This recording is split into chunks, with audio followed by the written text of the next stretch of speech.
Alright, so as requested, here's an update on the 420. It's a little hard to capture accurate color down here. I'm shooting this on my Google Pixel 4 XL, and my phone wants to constantly adapt the color and light. So I turned the lights off in the basement to try to keep it as accurate as possible. To my eye, it's a little bit brighter and a little bit whiter than what you're seeing on the camera. The tank is a 420-gallon Miracles tank that I got used, and I won't even say how much I got it for because it's ridiculous. It did take, so we're down in my basement, which is unfinished for now. It's a mess down here. But eventually this tank is going to be in the wall. It's actually going to protrude from the wall, so that you'll be able to see 3 sides of the tank. It's going to protrude out. The tank's 8 feet long. Off the top of my head, I think it's 30 inches deep and 24 inches front to back.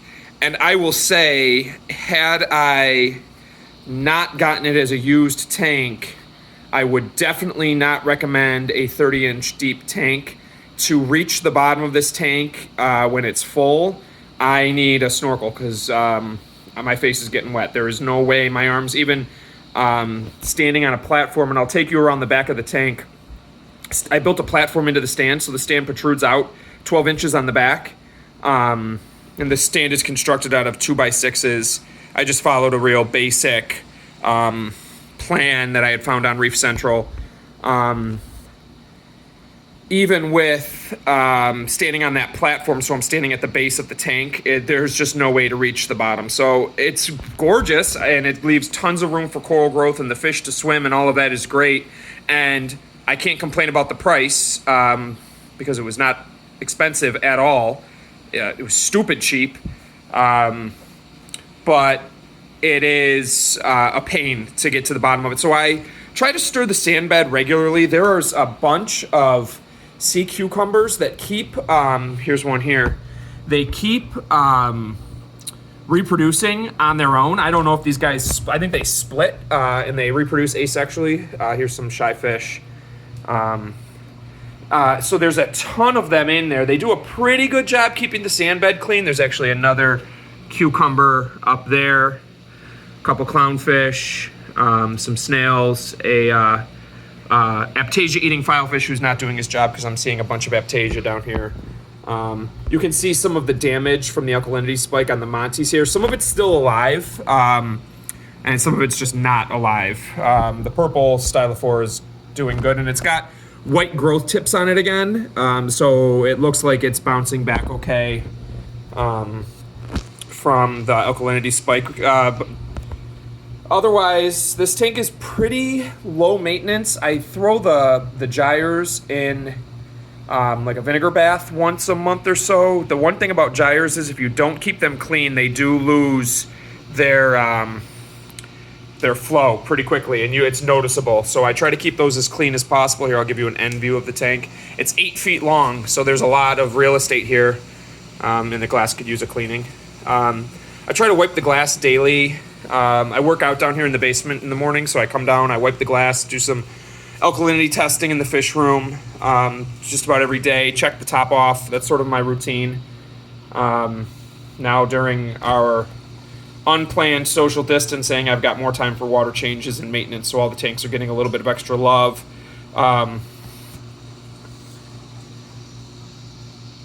So that's been good. That's been one sort of benefit. I know Bulk Reef Supply posted a video yesterday about, like, what are you doing with your tanks while you're home? I'm doing all the stuff they suggested. All that deep cleaning stuff, I was already doing it. So I could definitely relate to that video. I did, every tank that I have, the big one up, the 180 upstairs and the 420 down here has their own heaters. I bought the new Bulk Reef Supply heaters, and I love them. I've got one in the upstairs tank and one down here. I will say, having this much water, one of the real issues is keeping it warm, especially in the winter. It has definitely had an impact on our energy bill. I do have solar panels on the house. I've got a 15.25 kilowatt hour solar system on the house. There's 50 panels, which, so during this, from about this time of year, it's March, from about now until October, The energy bill is about, $40 a month, which is basically your connection fee and service fees because of the size of the solar system. But from November till February or March, I guess probably this month or next month will be when we start to break even on production versus consumption. There's this Sohal tank. Now, I know for sure that there's going to be issues at some point with this fish, with behavior and whatnot. But so far, fine. They're all the fish in here are model citizens. There's a Niger trigger. He's great. There's 3 yellow tangs. 2 of them are together all the time, and 1 of them sticks to themselves, but they don't bother each other. There's no aggression in this tank. There's a Tomini tang here, little guy. They do a great job with the algae. There's no algae in this tank, some Aptasia, but no algae. There's a yellow Watchman goby. He hangs out down here. There's a diamond goby, probably over here somewhere. You can see the tiger-tailed, one of the tiger-tailed sea cucumbers in there. There's a couple of them. I honestly don't even know how many are in here at this point because they keep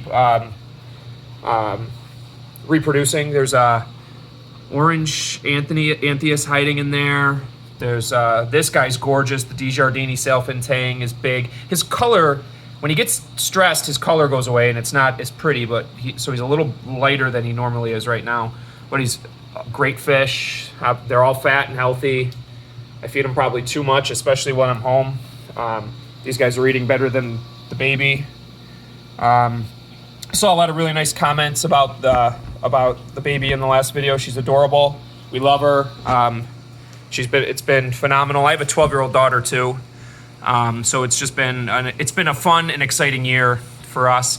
There's a blue throated trigger, or blue jawed trigger hiding there. Let me walk you guys into the fish room's back here. Eventually this will be a door. Right now it's just hanging plastic. I try to keep the moisture contained as much as possible. So fish room's in here. I'm currently making water. I just did a water change this morning. And this is the back of the 420, which is a little bit of a mess.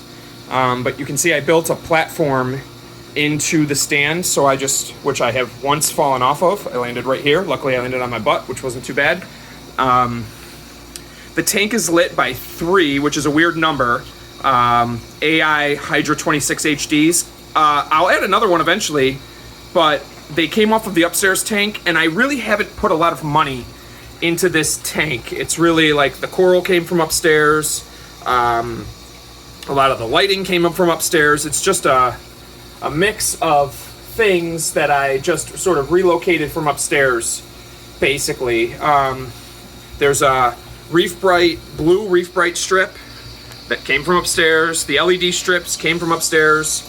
They were cheap eBay ones, which is why it looks like one of them's out. But so I can access the tank. Let me stand up all the way. So I can access the tank from up here. And if I turn off the gyres, you can actually get a pretty good view. Now the coral looks like crap. I apologize for that. That's an offshoot of the alkalinity spike that I dealt with, which was totally my fault. But you get a pretty good view. Now I just threw these glass plates up here to try to reduce the evaporation. You can see some of the fish, which is such an awesome view. You get a pretty great view from up here. It's pretty cool to be up here and just kind of look down. It's not something you get to see on most tanks. You can see the sand bed's pretty clean right now. Like I said, I did a water change yesterday. There's the Sohal tang. So I have a vent fan. Actually, I have 2 of them up here that are on a humidistat that comes on at 60%. I try to keep the humidity as contained as possible. You can see I wrap the room in plastic, ceiling, walls. I don't run the dehumidifier as much because I've been running a space heater a little bit just to keep the temp in here up. Just in this space, it helps me not have to run the heaters all the time on the tanks. Here's the frag tank that took a huge hit when I got rid of coral. That's the culprit for the alkalinity spike. Water comes in from upstairs there, goes into the refugium, just a cheap eBay light, flows into here. This used to just be the sump when the tank was first set up, but it's expanded into multiple sumps now. And then all the water from all the tanks collects down here. And I use filter socks to try to keep it as clean as I can. But by this point, a lot of the detritus has already settled out from upstairs. And then everything's pumped back upstairs using Reflow Barracuda hybrid with the bigger impeller. The protein skimmer is on its own pump, all controlled by the Apex. The pump's back there. See if I can get a look at it. It's an Iwaki pump. It's the loudest pump that I'm running. A lot of the noise in here right now is I'm in the process of making water. It's a Precision Marine protein skimmer that's probably not big enough for this size of tank that I have. And I've talked to Precision Marine about adding, I think a 12-inch or 18-inch piece to increase the contact time. It's been like a thing I'm gonna do, and then I just haven't done it. So that's kind of on the list. That's also controlled by the Apex. There's a float switch in the collection container that turns off the protein skimmer if that gets too high. Auto top off is here, also controlled by the Apex. There's a float switch down at the bottom. I got the little bracket from Marine Depot. They sell float switches with brackets. It's a little bit more expensive, but it's easy because it's on a magnet. And so I was having this problem where the pump for the auto top off would run all night if I wasn't around. And so I put a low switch in there. It turns off the auto top off and shoots me an email if the auto top off gets too low. I use the same float switch for my auto top off in the sump. So that's there. It's the new Apex. So I upgraded to the new Apex because we got a Google Wi-Fi and it only has one Ethernet out, and so I couldn't run an Ethernet out to the Apex and to our solar system. And so I was gonna upgrade anyways, and I figured this is the time to do it. So I got the new Apex, super easy to set up, super easy to transfer my stuff over. I just copied and pasted all of the code over, and then actually for the first time, took the time to name all of my switches and everything in Apex, all of my flow meters. So I've got the FMM here, which measures the flow on the tank upstairs. On the protein skimmer, you can see the flow monitor there, and on the UV sterilizer here. So I have all of that, let's see if I can get this to focus, in my Apex dashboard there. I am not sure what the flow through the protein skimmer should be. But otherwise, so that's my Apex dashboard. I do all of my testing through Apex.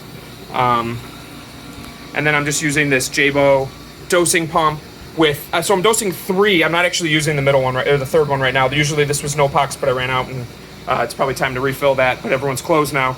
I do bulk Reef Supply 2-part that I mix myself. I just use the big bags they sell. And Kalkwasser, this. Brightwell Aquatics Calc Plus 2. It's got magnesium added into it because my magnesium is always low for some reason. So I use that, it mixed in with my Kalkwasser. I'm only dosing like maybe 300 mils of that a day, something like that. I cut it way back after the alkalinity spike. And then 24 doses of alkalinity and calcium at 5 milliliters each. For now, that was way up higher before the spike, but I'm just kind of working my way back up. The alkalinity sits anywhere between like 8.5 and 9 typically.